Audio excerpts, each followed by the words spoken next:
Hello दोस्तों, नमस्कार। Way of maths में आपका फिर से स्वागत है। मैं हूं एम के गुजर और इस वीडियो में लेके आया हूं साउथ वेस्टर्न रेलवे दक्षिणी पश्चिमी रेलवे का 26 दिसंबर 2024 को हुए ट्रेन मैनेजर का पेपर का दूसरा भाग। इस पेपर में 110 क्वेश्चन है। 1 से लेकर के गणित 1 से लेकर के 10 तक हिंदी के क्वेश्चन थे जो इससे पहले भाग में हल करवा दिए। 11 से लेकर के 50 तक रेलवे से संबंधित क्वेश्चन है जिसमें 11 से लेकर के 30 तक पहले भाग में हल करवा दिए, जिसका लिंक डिस्क्रिप्शन में दिया हुआ है, वहां से आप जरूर देखें। और इसमें 31 से लेकर के आगे हल करवा रहे हैं। 51 से लेकर के 80 तक गणित के पे क्वेश्चन है और 81 से लेकर के 110 तक अंग्रेजी के क्वेश्चन है। देखते हैं SWR का 26 दिसंबर 2024 का एक ट्रेन मैनेजर के पेपर का दूसरा भाग, जिसमें क्वेश्चन नंबर 31 से है। क्वेश्चन नंबर 31 देखें, स्क्रीन पर देखें। वंदे भारत एक्सप्रेस किस भारतीय रेलवे निर्माता द्वारा विकसित ट्रेन है? वंदे भारत ट्रेन। ए में इंटीग्रल कोच फैक्ट्री, बी में भारत हैवी इलेक्ट्रिकल्स लिमिटेड, सी में रेल व्हील फैक्ट्री और डी में साउथ वेस्टर्न रेलवे। क्वेश्चन है, वंदे भारत एक्सप्रेस किस भारतीय रेलवे निर्माता द्वारा विकसित की गई है? वंदे भारत एक्सप्रेस, जिसे पहले ट्रेन 17 के नाम से जाना जाता था, ये एक भारतीय अर्ध हाई स्पीड ट्रेन और भारत की पहली बिना इंजन की ट्रेन है। ये पूरी तरह से भारत में डिजाइन और निर्मित होने वाली पहली ट्रेन भी है। इसे सवारी डिब्बा कारखाना चेन्नई द्वारा 17 महीने की अवधि में भारत सरकार की मेक इन इंडिया पहल के तहत डिजाइन और बनाया गया है। क्लियर हुआ? यानी कि वंदे भारत ट्रेन को ICF द्वारा विकसित किया गया है। दूसरा, भारत हैवी इलेक्ट्रिक लिमिटेड, ये भेल है, इसका मुख्यालय नई दिल्ली में है। सी में रेल व्हील फैक्ट्री यानी RWF दे रखा है, इसका मुख्यालय बेंगलोर कर्नाटका में है। और साउथ वेस्टर्न रेलवे डी में दे रखा है, जिसका मुख्यालय हुबली में है और इसकी स्थापना 1 अप्रैल 2003 में की गई थी। आपको 31 नंबर के क्वेश्चन का करेक्ट आंसर मिला। क्वेश्चन का आंसर रहेगा ए, ICF इंटीग्रल कोच फैक्ट्री। अगला क्वेश्चन देखेंगे। क्वेश्चन नंबर 32 में है, निम्नलिखित में से कौन सा स्वदेशी रूप से विकसित स्वचालित ट्रेन सुरक्षा प्रणाली है? ए में गरुड़, बी में व्योम, सी में दे रखा है कवच और डी में गौरैया दे रखा है। ए में जो गरुड़ दे रखा है, इसके बारे में मैं आपको बता देता हूं। देश में करीब 2000 से ज्यादा गरुड़ कमांडो हैं, जिन्हें 2.5 साल की कड़ी ट्रेनिंग के बाद तैयार किया जाता है। इनकी ट्रेनिंग नेवी के मार्कोस और आर्मी के पैरा कमांडोज की तर्ज पर होती है। इन्हें एयरबॉर्न ऑपरेशंस, एयरफील्ड सीजर और काउंटर टेररिज्म के लिए ट्रेनिंग किया जाता है। यानी कि ये कोई रेलवे की सुरक्षा प्रणाली के अंतर्गत नहीं आता है। बी में व्योम दे रखा है, यह प्रणाली ट्रेन की रफ्तार की लगातार निगरानी करती है और स्वचालित रूप से स्वीकार्य गति सीमा का अनुपालन करती है। सी में कवच दे रखा है। बिल्कुल, कवच सिस्टम एक ट्रेन को ऑटोमेटिक रूप से रोक देगी जब उसे एक निर्धारित दूरी पर उसी लाइन पर दूसरी ट्रेन के होने की जानकारी मिलेगी। यह स्वदेशी रूप से विकसित स्वचालित ट्रेन सुरक्षा प्रणाली भी है। क्वेश्चन नंबर 32 का करेक्ट आंसर रहेगा सी, कवच। अगला क्वेश्चन देखेंगे। क्वेश्चन नंबर 33 में है, भारतीय रेलवे में क्षेत्रफल की दृष्टि से सबसे बड़ा जोन कौन सा है? ए में नॉर्थ रेलवे, बी में वेस्टर्न रेलवे, सी में साउथ वेस्टर्न रेलवे और डी में north eastern railway. Correct answer इसका ए रहेगा। भारतीय रेलवे में क्षेत्रफल की दृष्टि से सबसे बड़ा जोन उत्तर रेलवे का है, नॉर्दर्न रेलवे का, जिसका 6,807 किलोमीटर है। ठीक है, अगला क्वेश्चन देखेंगे। क्वेश्चन नंबर 34 देखें। दक्षिण पश्चिमी रेलवे का मुख्यालय कहां है? ए में बेंगलुरु, बी में मैसूर, सी में हुबली और डी में बेलगांव। दक्षिण पश्चिमी रेलवे का मुख्यालय हुबली में है। दक्षिण पश्चिमी रेलवे की स्थापना 1 अप्रैल 2003 को की गई थी।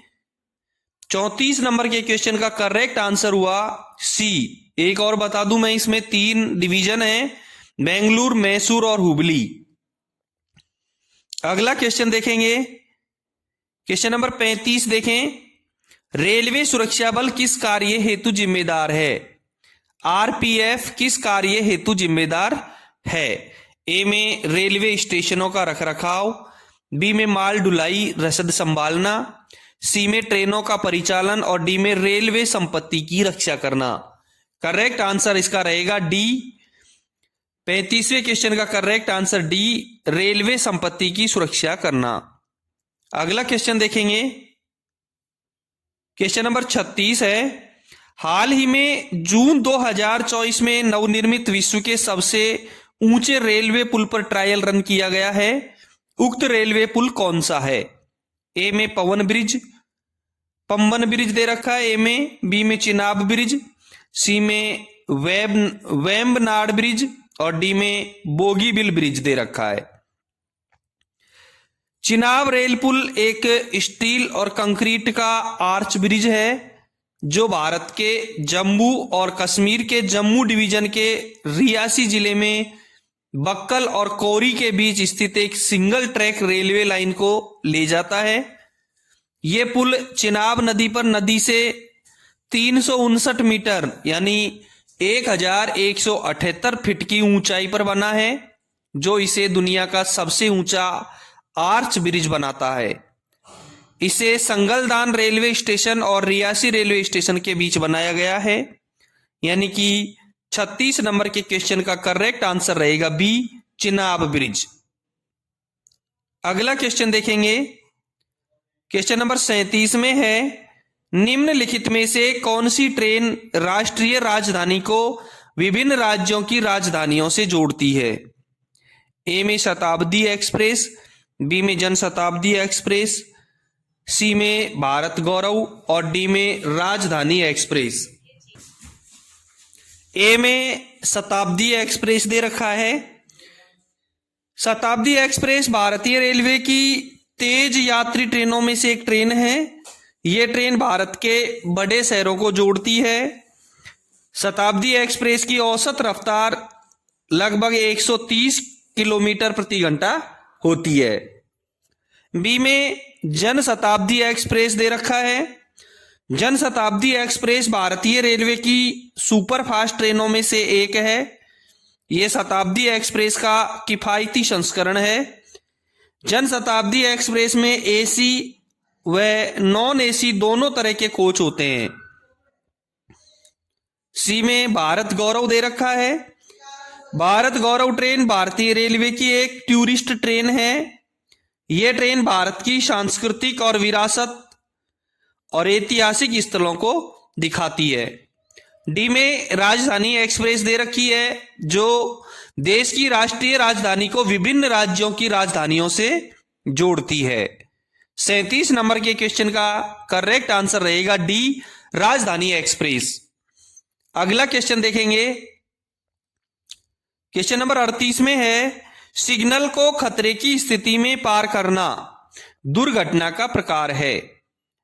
ए उपकरण विफलता, बी में दैवीय, सी में सांकेतिक दुर्घटना और डी में कोई नहीं। सिग्नल को खतरे की स्थिति में पार करना सांकेतिक दुर्घटना है। और सांकेतिक दुर्घटना में एफ, जी और एच तीनों प्रकार की दुर्घटनाएं सम्मिलित हैं। एफ में अवार्टेड कोलिजन आता है जो सांकेतिक दुर्घटना में है। जी में ब्रीच ऑफ ब्लॉक रूल्स यानी ब्लॉक नियमों का उल्लंघन आता है जो सांकेतिक दुर्घटना में है। और स्पाड यानी कि सिग्नल को खतरे की स्थिति में पास करना, ये एच में आता है, जिसमें H1 में पैसेंजर ट्रेन के द्वारा स्पाड किया हुआ हो और अन्य ट्रेनों का H2 में आता है। ठीक है, 38 नंबर के क्वेश्चन का करेक्ट आंसर हुआ सी, सांकेतिक दुर्घटना। अगला क्वेश्चन देखेंगे, क्वेश्चन नंबर 39 में है ब्लॉक स्टेशनों पर लाइन क्लियर देने के लिए पर्याप्त दूरी को क्या कहते हैं। ए में दे रखा है ब्लॉक ओवरलैप, बी में सिग्नल ओवरलैप, सी में पॉइंट ओवरलैप और डी में आइसोलेशन। ए में जो ब्लॉक ओवरलैप दे रखा है, ब्लॉक स्टेशनों पर लाइन क्लियर देने के लिए जो पर्याप्त दूरी होती है उसको ब्लॉक ओवरलैप कहते हैं। 39 नंबर के क्वेश्चन का करेक्ट आंसर रहेगा ए। बी में सिग्नल ओवरलैप दे रखा है, सिग्नल झुकाने के लिए जो पर्याप्त दूरी होती है उसको सिग्नल ओवरलैप कहते हैं। 39 नंबर के क्वेश्चन का करेक्ट आंसर रहेगा ए, ब्लॉक स्टेशनों पर लाइन क्लियर देने के लिए पर्याप्त दूरी को ब्लॉक ओवरलैप कहते हैं। अगला क्वेश्चन देखेंगे, क्वेश्चन नंबर 40 देखें, निम्न में से कौन सी ट्रेन बिना गार्ड के चल सकती है। ए में मेल एक्सप्रेस ट्रेन, बी में EMU, सी में पैसेंजर ट्रेन और डी में टावर वैगन। ए, बी और सी तीनों पैसेंजर ट्रेन हैं जो बिना गार्ड के नहीं चलाई जा सकती। डी में टावर वैगन है जो पैसेंजर ट्रेन नहीं है जिसे बिना गार्ड के चलाया जा सकता है। ठीक है, 40 नंबर के क्वेश्चन का करेक्ट आंसर हुआ डी, टावर वैगन। अगला क्वेश्चन देखेंगे, क्वेश्चन नंबर 41 में है विद्युत यातायात के लिए सेक्शन या लाइन को अवरुद्ध करना क्या कहलाता है। ए में बिजली कटौती, बी में बिजली बंद, सी में बिजली ब्लॉक और डी में बिजली की बचत। विद्युत यातायात के लिए सेक्शन या लाइन को अवरुद्ध यानी बंद करना, यह बिजली ब्लॉक यानी पावर ब्लॉक कहलाएगा। 41 नंबर के क्वेश्चन का करेक्ट आंसर रहेगा सी, बिजली ब्लॉक यानी पावर ब्लॉक। अगला क्वेश्चन देखेंगे, क्वेश्चन नंबर 42 में है इंटरलॉकिंग का उद्देश्य क्या सुनिश्चित करना है। ए में गति, बी में समय पालन, सी में सुरक्षा और डी में संरक्षा। इंटरलॉकिंग का जो मेन उद्देश्य है वो संरक्षा सुरक्षित करना होता है। 42 नंबर के क्वेश्चन का करेक्ट आंसर रहेगा डी, संरक्षा। अगला क्वेश्चन देखेंगे, 43 नंबर के क्वेश्चन में है TMS यानी terminal management system and RMS यानी रैक मैनेजमेंट सिस्टम किसके मॉड्यूल है। ए में कोयस जिसका फुल फॉर्म होगा coaching operation information system, B में फोयस जिसका फुल फॉर्म होगा freight operation information system, C में TMS जिसका फुल फॉर्म होगा ट्रैक मैनेजमेंट सिस्टम और डी में रेल मदद। TMS और RMS दोनों किसके मॉड्यूल हैं।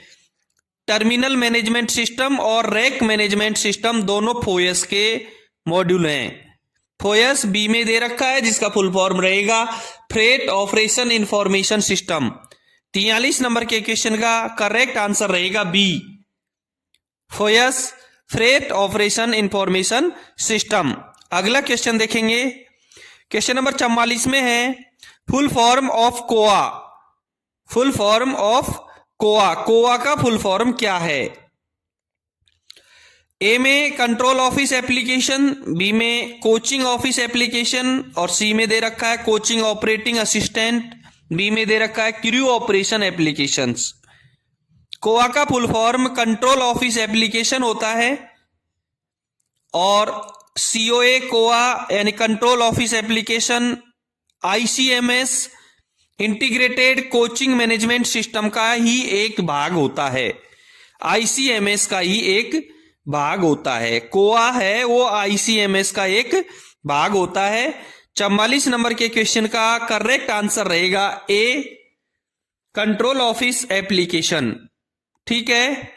आप देख रहे हैं south western railway SWR। South western railway में 12 दिसंबर 2024 को हुए 26 दिसंबर 2024 को हुए ट्रेन मैनेजर के पेपर का दूसरा भाग, जिसमें क्वेश्चन नंबर 1 से लेकर के 10 तक हिंदी के थे और 11 से लेकर के 50 तक के क्वेश्चन रेलवे से संबंधित हैं। देख रहे हैं दूसरा भाग। क्वेश्चन नंबर 45 में है, किस रेस सिग्नल पर ट्रेन को बाधित लाइन पर भी प्रवेश कराया जा सकता है?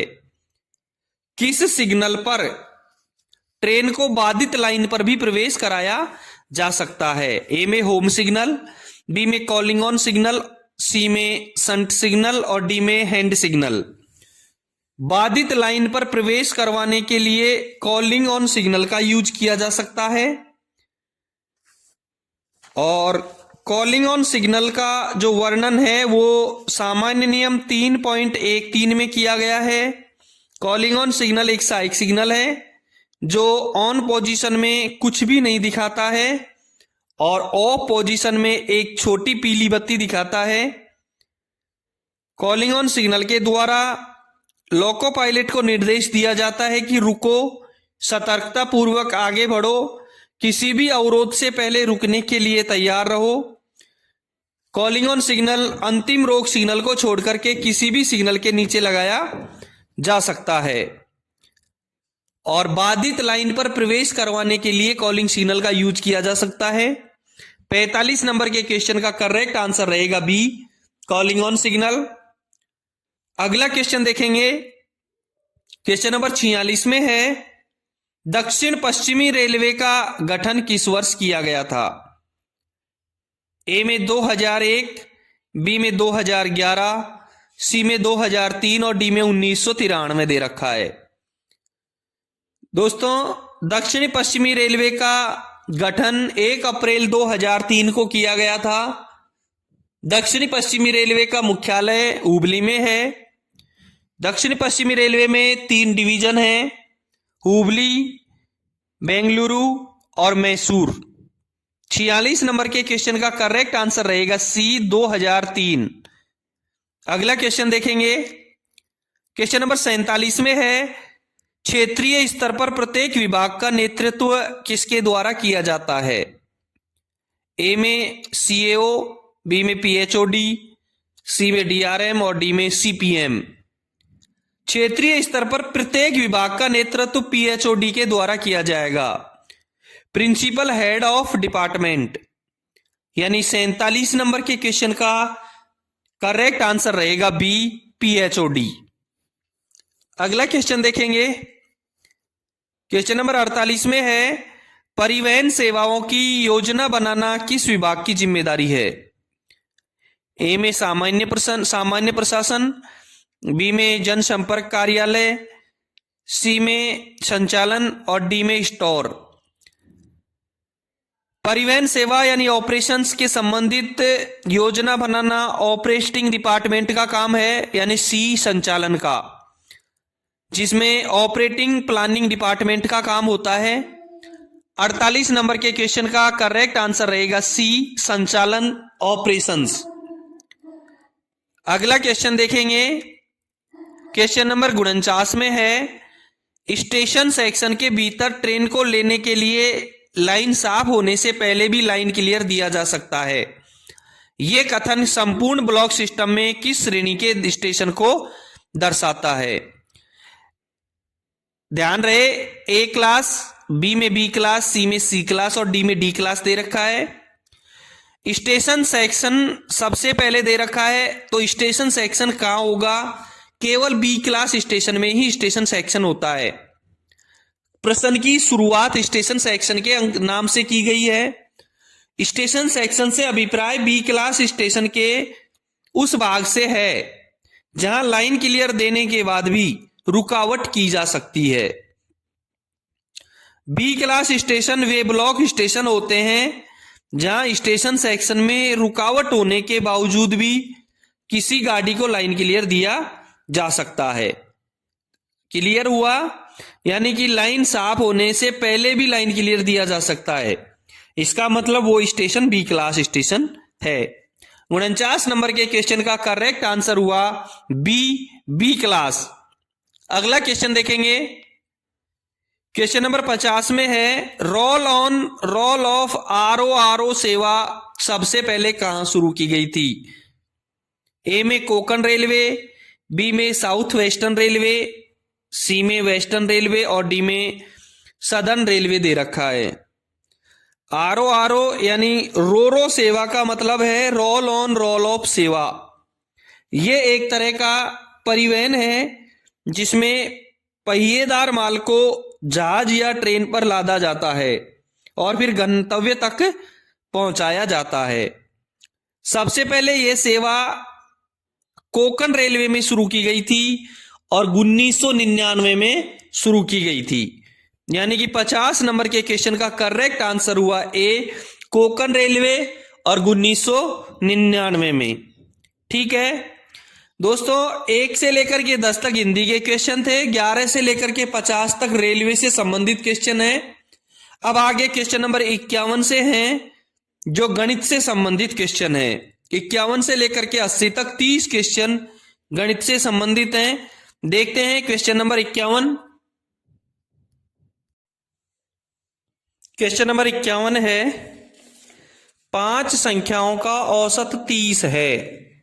यदि 4 संख्याएं 23, 35, 40 और 30 हैं तो पांचवी संख्या क्या है? ए में दे रखा है 20, बी में 22, सी में 30 और डी में 35 दे रखा है। देखें स्क्रीन पर 5 संख्याओं का औसत 30 दे रखा है। 4 संख्याएं हैं 23, 35, 40 और 30। हम मानते हैं पांचवी संख्या माना x है, माना पांचवी संख्या x है। संख्याओं का औसत निकालने का जो सूत्र होता है वो है संख्याओं का योग बटा संख्याओं की संख्या।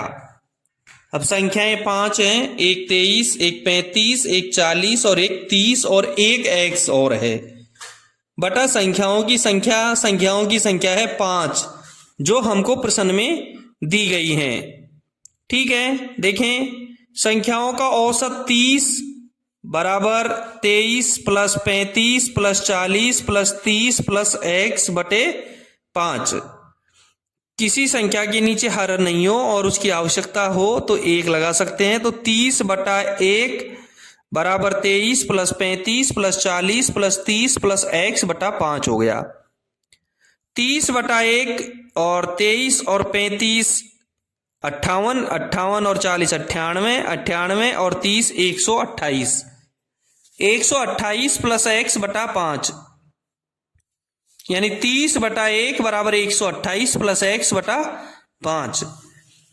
वज्र गुणा कर दिया, 128 प्लस x को 1 से गुणा कर दिया और 30 को 5 से गुणा कर दिया, यानी 128 प्लस x बराबर 150। 128 इधर प्लस के हैं, 150 की तरफ जाएंगे तो माइनस के हो जाएंगे। x बराबर 150 माइनस 128 बराबर 22 इसका आंसर रहेगा, जो 51 नंबर के क्वेश्चन के कहीं भी नहीं है। एबेसेदे में इसका करेक्ट आंसर रहेगा 22। ठीक है, अगला क्वेश्चन देखेंगे। क्वेश्चन नंबर 52 में है 10 संख्याओं का औसत 80 है। 10 संख्याओं का औसत 80 है। यदि एक संख्या को हटा दिया जाए तो फिर कितनी रह जाएंगी? 9। यदि एक संख्या को हटा दिया जाए तो औसत 78 हो जाता है। तो निकाली गई संख्या क्या है? 10 संख्याओं का औसत 80 है और 9 संख्याओं का औसत 78 है। जो संख्या हटा दी है उसका औसत हमको ज्ञात करना है। जो संख्या हटा दी है उस संख्या को ज्ञात करनी है। ए में 110, बी में 90, सी में 98 और डी में 102। देखते हैं इसका हल। 10 संख्याओं का औसत 80 और 10 संख्याओं का योग संख्याओं का औसत गुणा संख्याओं की संख्या, यानी 10 गुणा 80 बराबर 800। 10 संख्याओं का औसत 80 है और उसका कुल योग 10 संख्याओं का 800 है।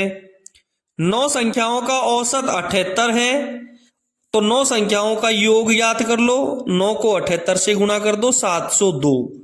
10 संख्याओं का योग 800 आ गया और 9 संख्याओं का योग आ गया 702। तो रह गई एक संख्या, यानी 10वीं संख्या का मान ज्ञात करना होगा।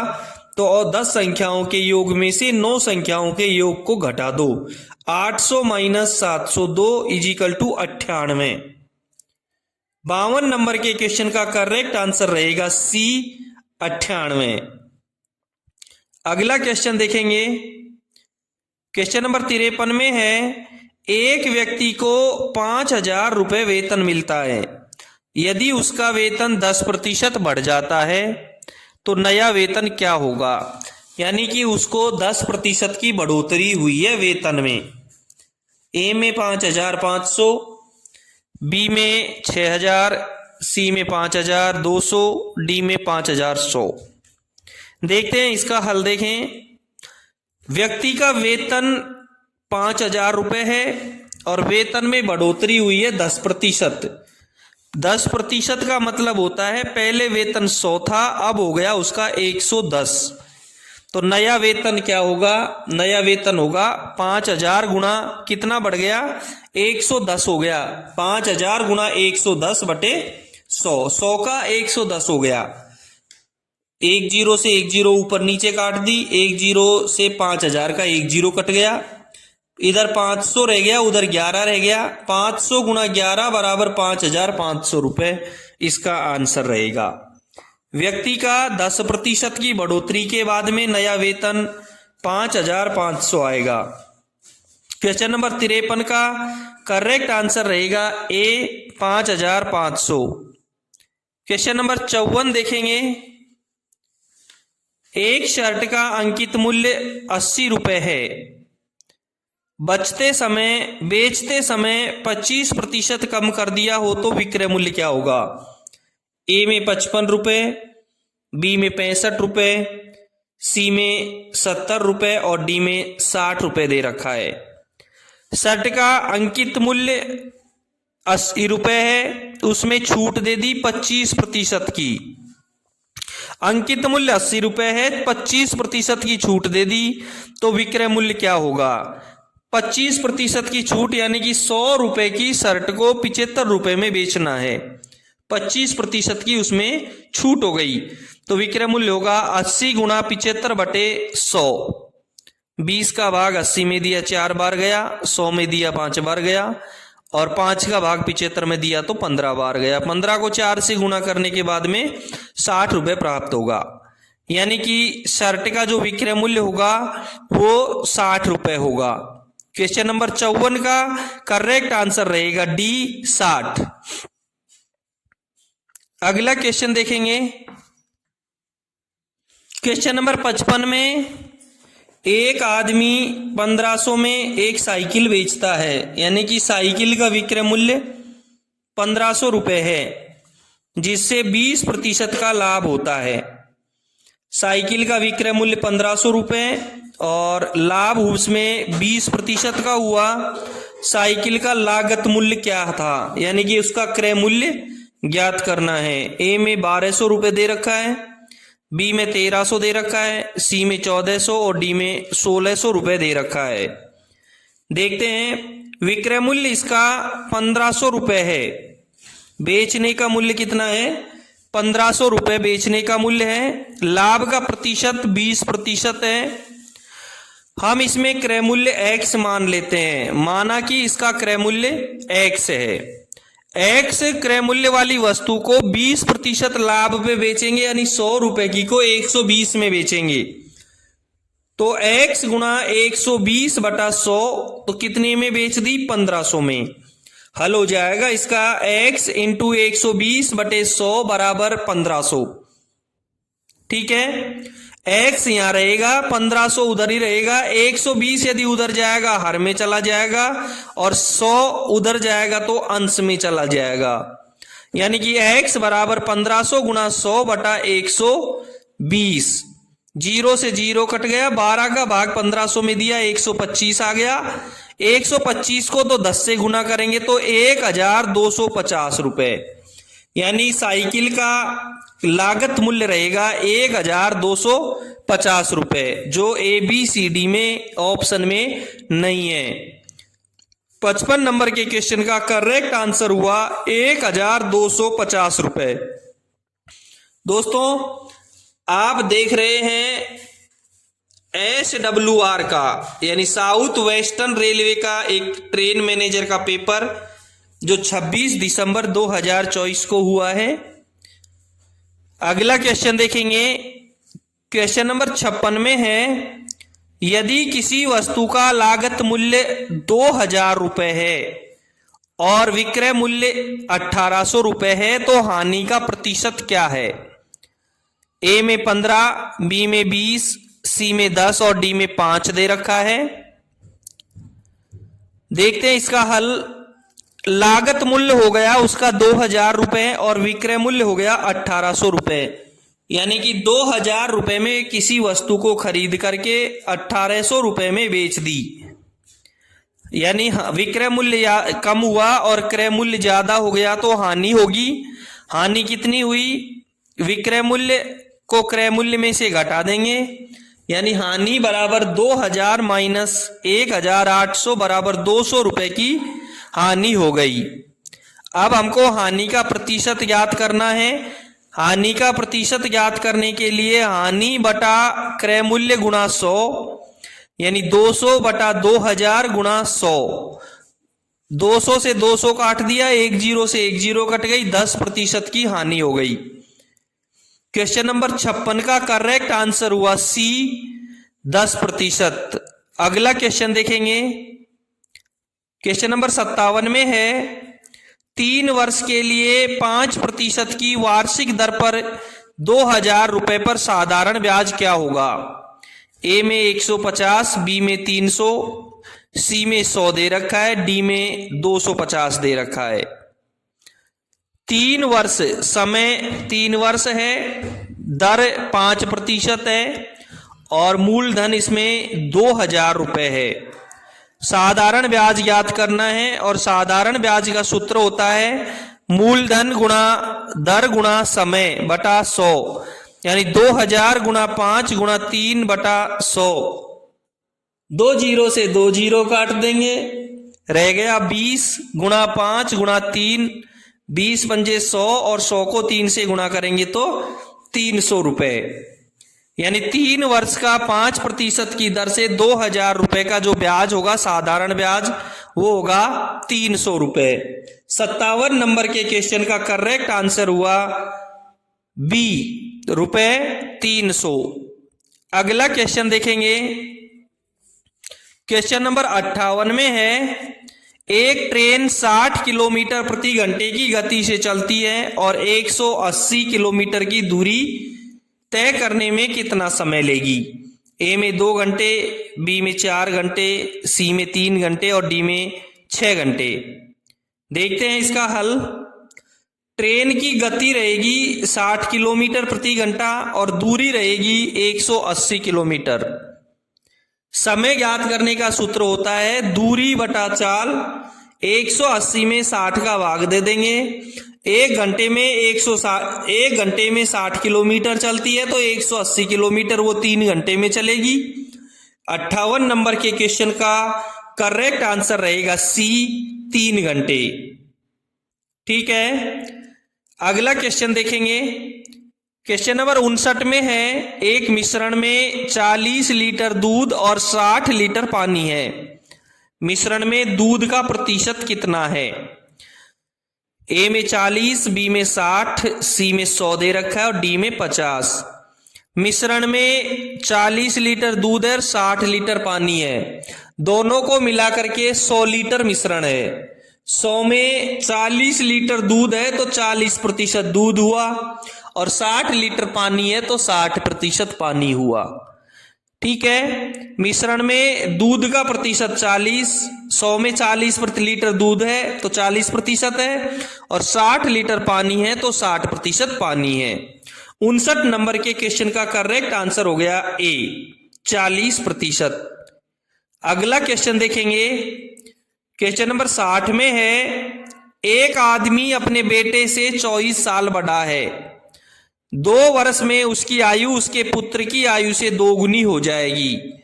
उसके पुत्र की वर्तमान आयु क्या है? ए में 14 साल, बी में 18 साल, सी में 20 साल और डी में 22 साल दे रखी है। देखते हैं इसका हल। बेटा की उम्र x वर्ष मान लेते हैं। यदि बेटे की उम्र x है तो पिता बेटे से 24 वर्ष बड़ा है, तो x वर्ष यदि बेटे की है तो पिता की उम्र x + 24 होगी। ठीक है। अब 2 वर्ष बाद, आज बेटा x वर्ष का है तो 2 वर्ष बाद बेटे की उम्र होगी x + 2 वर्ष और पिता की उम्र होगी x + 26 वर्ष। आज बेटे की उम्र x + 2 वर्ष है तो पिता की उम्र होगी x + 26 वर्ष। अब सवाल में लिखा है कि पिता की 2 वर्ष बाद में पिता की उम्र पुत्र की उम्र की 2 गुनी है, यानी कि x + 26 है वो x + 2 की 2 गुनी है। तो x + 26 बराबर 2 गुणा x + 2, तो x + 26 बराबर 2x + 4। x को 2 से गुना कर दिया, 2 को 2 से गुना कर दिया, प्लस का 4। x + 2x + 26 बराबर 2x + 4। 2x में से एक x को हटा दिया, उधर x बच गया। 26 में से 4 को घटा दिया इधर, तो 26 - x बराबर x, तो x बराबर 22, यानी कि पुत्र की उम्र हो गई 22 वर्ष। पिता की उम्र 22 में 24 जोड़ देंगे, पुत्र की उम्र हो गई 22 वर्ष। क्वेश्चन नंबर 60 का करेक्ट आंसर हो गया डी, 22 ईयर। दोस्तों ये था SWR का ट्रेन मैनेजर का पेपर का दूसरा भाग, जिसमें क्वेश्चन नंबर 31 से लेकर के 60 तक हल करवा दिए हैं। फिर मिलते हैं अगले वीडियो में क्वेश्चन नंबर 61 के साथ।